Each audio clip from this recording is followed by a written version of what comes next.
when they had to go fight a major battle. In the Battle of Tabuk, Uthman gave 1,000 camels and horses. SubhanAllah. That'd be like if you gave 1,000 Maybachs or 1,000 Bentleys. And he donated enough to arm every soldier of the whole expedition. That's how wealthy he was. But he was also a hafiz of Qur'an. He was a hafiz of Qur'an. He recited the whole Qur'an to Prophet Muhammad sallallahu alaihi wasallam before the Prophet returned to Allah. Really? He would learn the Qur'an in short bits, because as he learned an ayah, he would live it. So he didn't just shove it in his mind to memorize it like we do nowadays. Somebody leave away, they become a hafiz in a year. No, they will take time to learn to live the ayah, explain the ayah, process the ayah, so that they weren't just memorizing the Quran, they were living the Quran, being functional with the Quran, understanding the Quran.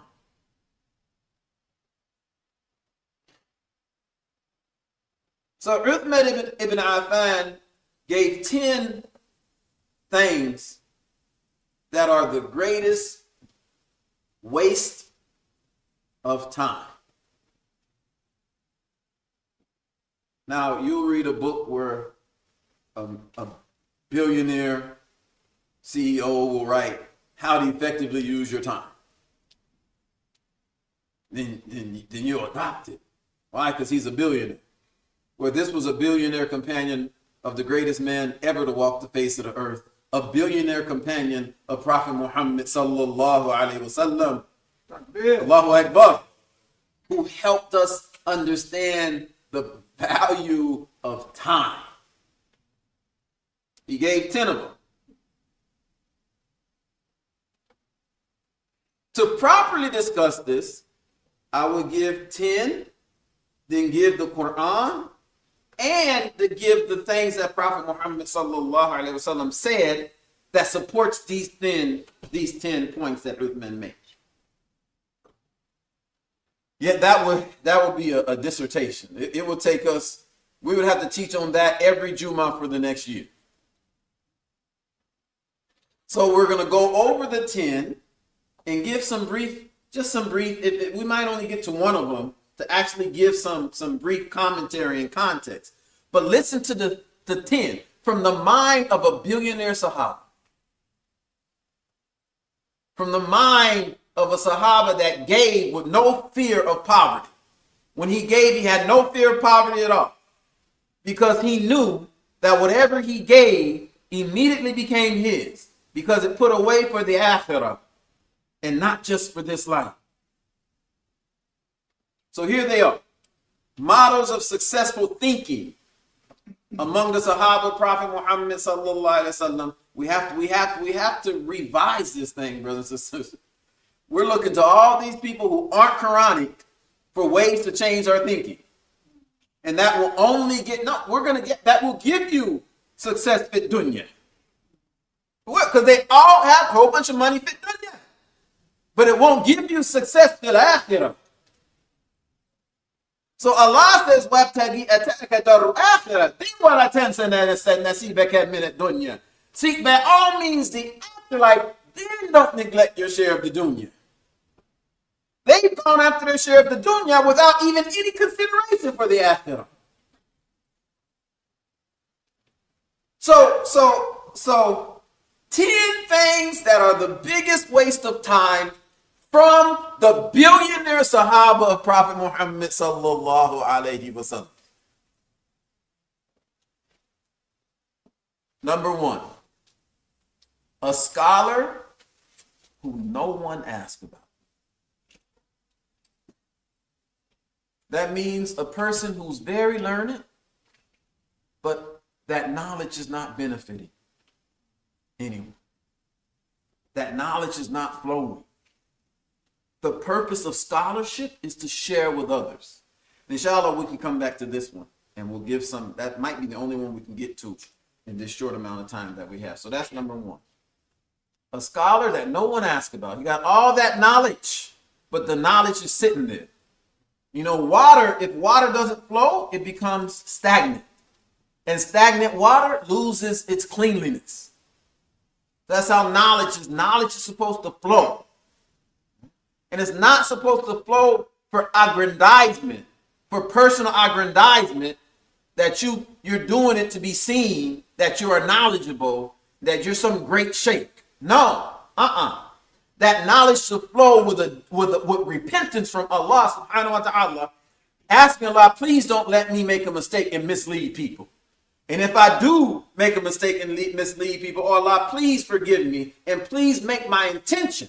If your intention is to be seen, you can't help but mislead people because your intention is wrong. But if your intention is to share to benefit others from whatever tiny bit of information Allah gave you, then you started out in the right way. Yeah. Second, knowledge that is not acted upon.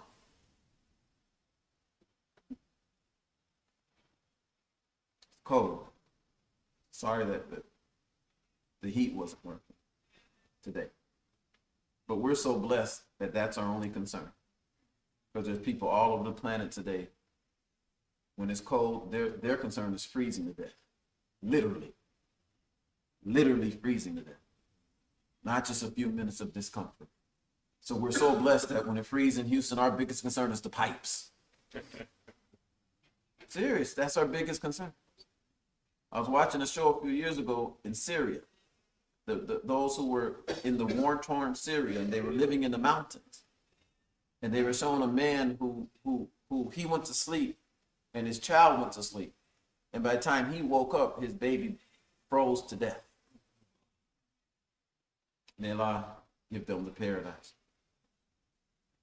So knowledge that is not acted upon. So if one of you knew how to fix the heater, and you just sit there and the heater's out and you don't say anything, there's no benefit in that. No, get up and do it.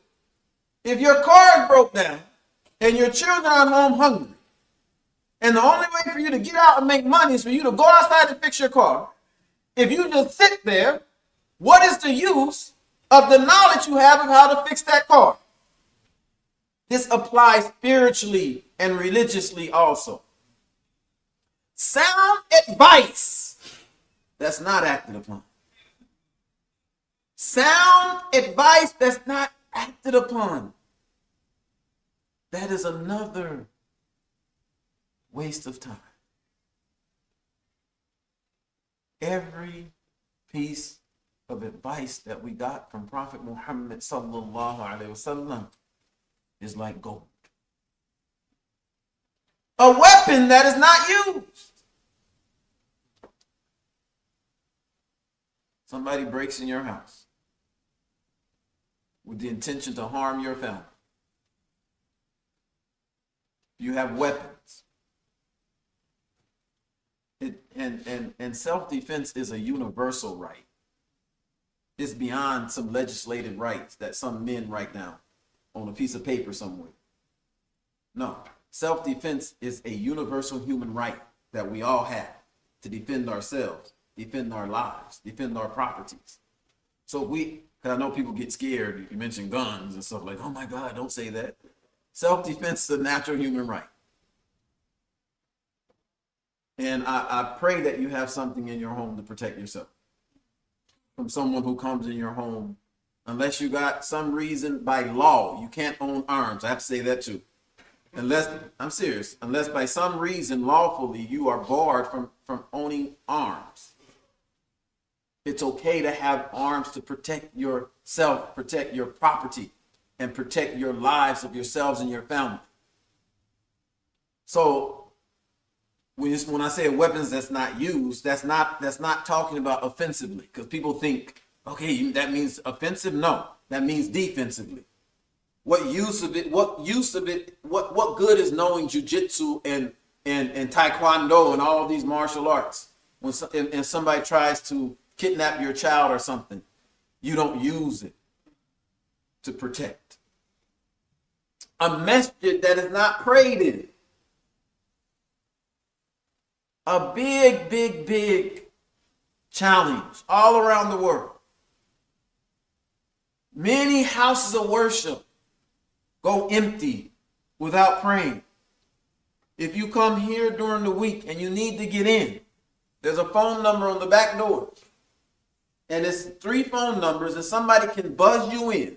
We have a special room in the back that's open anytime you need to get in and pray. Inshallah, just call up the number and you'll be able to get in. The masjids are a place for prayer. And Uthman is reminding us of the value of coming to the house of Allah and praying in it. A mushaf that's not read, and that's what they used to call the Qur'an, the mushaf. So when you had, I know we'll call it a book, but it's a manuscript, right? So he's saying one of the biggest wastes is to have a Qur'an and never read it. So I ask you, brothers and sisters, how often do we read the Qur'an? How often do we study the Qur'an? I know in some of our cultures, we take the Qur'an down for aqiqah. We take the Qur'an down for a wedding. We take the Qur'an down for a janazah. Only time we read it. We should make a common practice of reading the Qur'an. Number 7, wealth from which nothing is spent in charity. Here's Uthman, radiallahu anhu, reminding us of the value of giving in charity and how much of a waste it is to have wealth. And he was a billionaire. Somebody might charge me up and say he was a decabillionaire.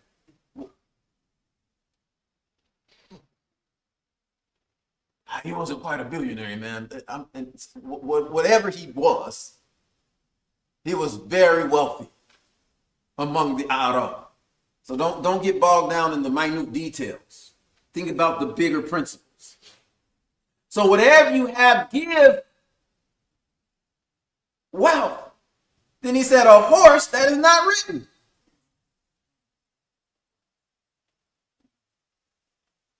You watch these. It used to be called Cribs. I don't know if y'all remember that show.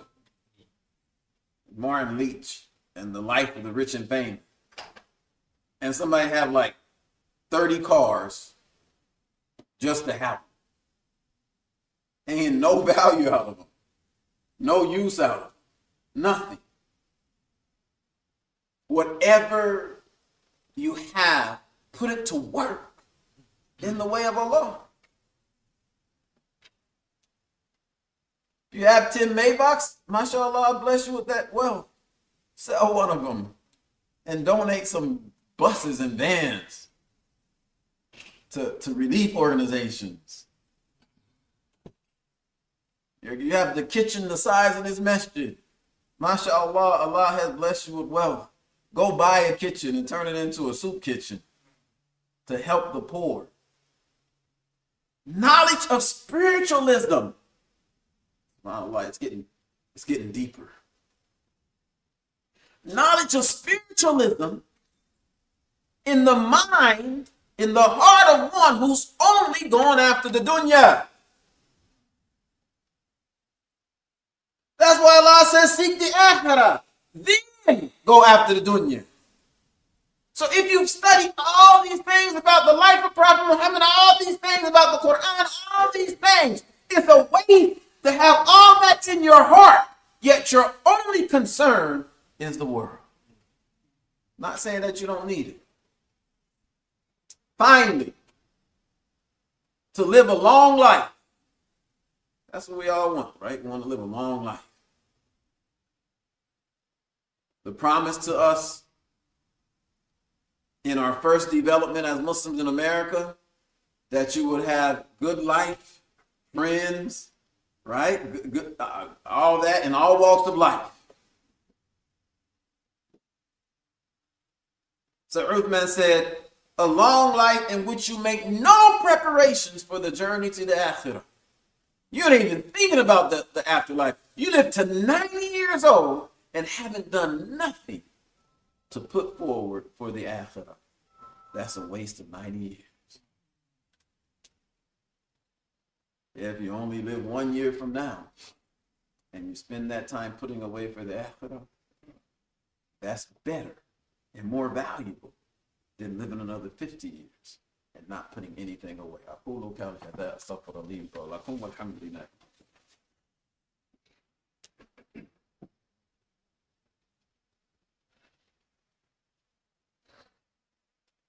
الحمد لله رب العالمين والصلاة والسلام على رسوله الكريم محمد صلى الله عليه وسلم وعلى آله وأصحابه أجمعين أما بعد. Brothers and sisters, after Jumu'ah, if you're an able-bodied man, there's some things we want to do for security here. And also, we have a huge conference coming up where most of the great scholars and thinkers that shaped Islamic thought in America from the indigenous Muslim community will be coming to town. Imam Yahya Abdullah will be coming. Imam Fahim Shu'aib will be coming. Imam Hatim Hamidullah will be coming. And we want to do security for that conference. So I need y'all to meet with me after Jumu'ah, inshallah. It's the 14th, 15th, and 16th. We were going to hire a company. Then Imam Qasim Ahmed visited me in spirit. And he said, this is not how we trained you. He said, we didn't train you to hire a security company. We trained you to secure yourself. To provide security for yourself. So if you're able-bodied, you're good. If you're disabled, you can even have a position too, mashallah. I'm serious. People have to watch, look out. Everybody has a role, right? But to start the first tier is those who are able-bodied. So if you're able-bodied, please, we'll have a very short holdback meeting after Jumu'ah, inshallah. Make yourselves available for security here. And then also for our resilience conference, 2.0 2025, the sacred journey from Al-Islam, from slavery to Al-Islam. And because we have these great pioneers coming, we want to make sure we secure it, especially in the current atmosphere in which we live in. We live in an atmosphere now. Tensions are high. Rhetoric, there's a lot of rhetoric out there. And with certain actions that have just been made that have freed people who did very unseemly things. It has emboldened a lot of people in their minds, and it has justified behavior they think they can do. So it's even more important now that as Muslims, we secure ourselves, we secure our properties, we secure our mosque. So inshallah, please meet with me after Jumu'ah. Allah forgive us, have mercy on us. Ya Allah, guide us. Ya Allah, open our hearts and allow the Qur'an to become our center. Open our minds to accept the message of the Qur'an. Open our hearts to follow the sunnah of Prophet Muhammad sallallahu alaihi wasallam. Bless us to look to him for leadership and follow his leadership, his model. Let us put his model above all other models. Oh Allah, allow us to give us the strength and give us the perception and give us the humility to put the Quran, the knowledge of the Quran, what you gave us as huda, what you gave us as haqq, all of these things that you have given us to guide our lives, help us elevate those things and live our lives by them. All over the world, Allah, where your servants are suffering, please ease their pain. Those who are homeless, give them shelter. Those who are hungry, give them food. Those who are sick, give them healing. Those who die and return to you, forgive them their sins and bless them with paradise. Oh Allah, those your servants who are in areas that are war-torn, where bombs and things are being dropped on them unjustly, oh Allah, please hold back the industry of military from them. Please hold back the bombs from them. Please hold back the hand of the oppressor from them. Give them freedom. Give them self-determination. Bring justice. Oh Allah, give us the strength to stand up against injustice with our hands. And if we're not able to do so, speak out against it. If we're not able to do so, then hold it in our hearts. Walhamdulillahi Rabbil Alameen. Ameen. Allahu Akbar, Allahu Akbar. أشهد أن لا إله إلا الله وأشهد أن محمد رسول الله. خير الصلاة خير الصلاة تكمل الصلاة تكمل الصلاة. الله أكبر الله أكبر. لا إله إلا الله. La ilaha illallah, Muhammadur Rasulullah. Brothers and sisters, please put your heels on the line. Also realize that you're praying in front of other people. So I know there's a habit in America to sag your pants. So make sure the people behind you don't see anything. So let's have the proper adab and etiquette when we're at prayer, inshallah. Please leave no gaps between your hearts. Istaw wa'tadilu wa'tadilu. Allahu Akbar.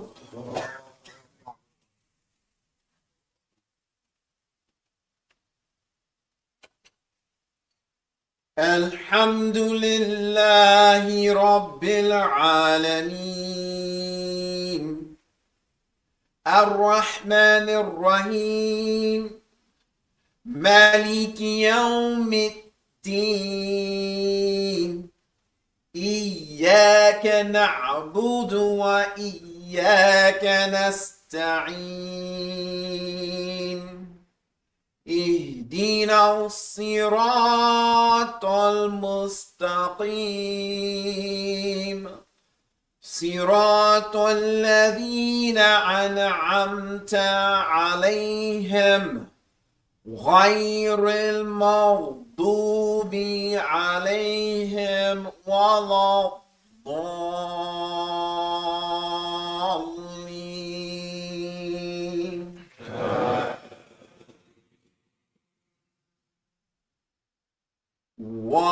والضحى والليل إذا سجى ما ودعك ربك وما قلى وللآخرة خير لك من الأولى ولسوف يعطيك ربك فترضى ألم يجدك يتيما فآوى ووجدك ضالا فهدى ووجدك عائلا فأغنى فأما اليتيم فلا تقهر وأما السائل فلا تنهر وأما بنعمة ربك فحدث. الله أكبر.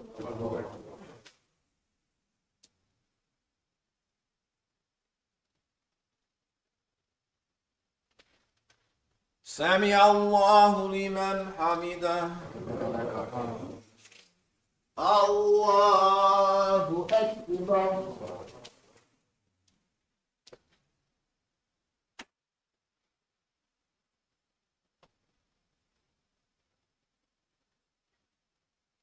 الله أكبر.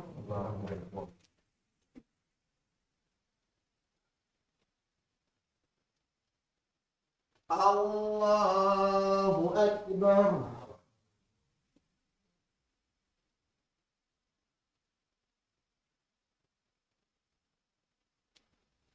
Allahu Akbar.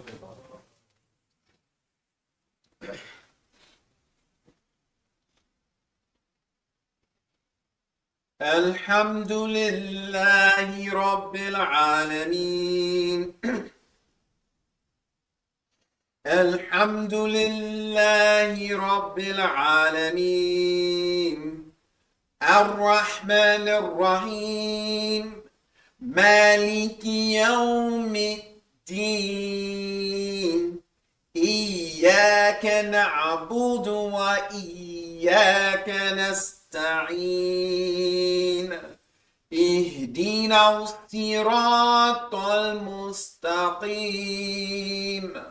صراط الذين أنعمت عليهم غير المغضوب عليهم ولا الضالين.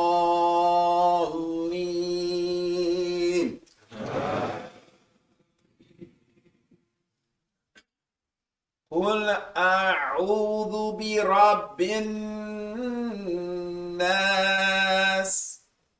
ملك الناس إله الناس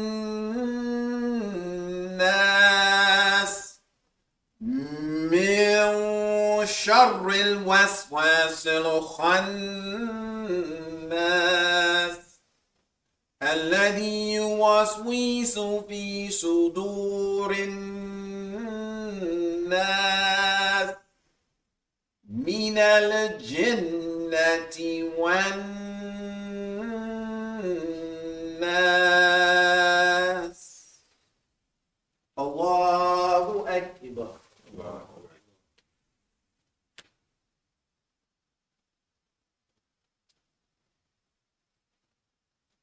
سمع الله لمن حمده.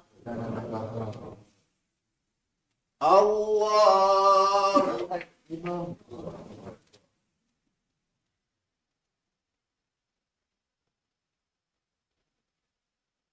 الله أكبر.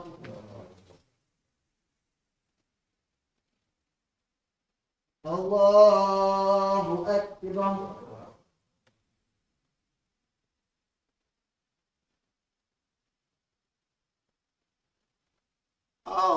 الله أكبر.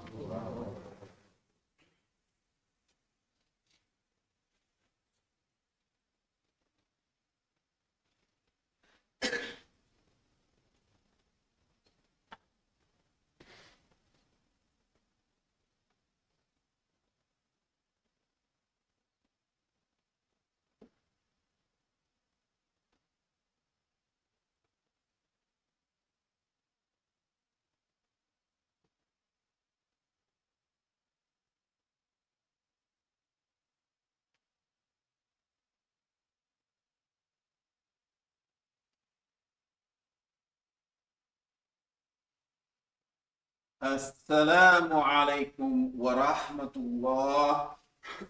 السلام عليكم ورحمة الله.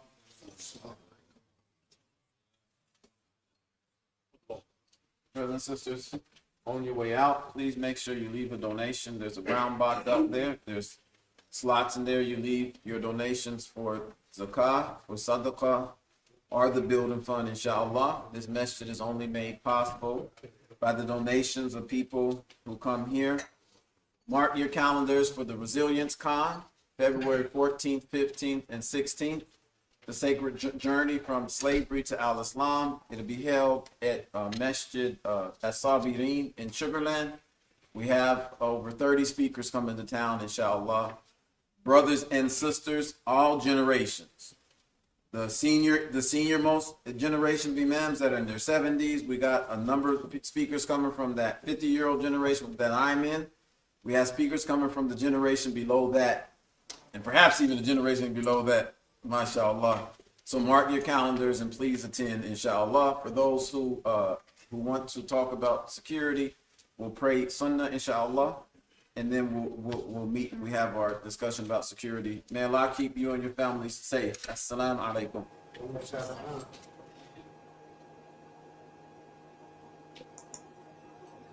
Assalamu alaikum and Juma Mubarak. We have a few other community announcements.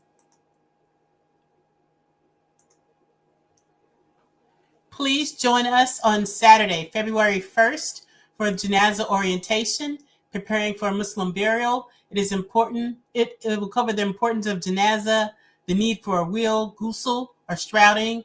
Demonstration will occur, as well as the adab, our Muslim etiquette as it pertains to the burial. So please, we encourage you to bring your non-Muslim family and friends. Light refreshments will be served. There is a sign up, so I put the form to register for the Janazah orientation in the comment section. So please view the comment section in order to register to ensure there's enough space for everyone. Also, the Resilience Con, as Imam Wazir mentioned, will be held on the 14th through 16th, and the registration is $15 for the Resilience Conference, and the registration link is also in the comment section. Inshallah, you enjoy the rest of your Friday. Juma Mubarak. Assalamu alaikum.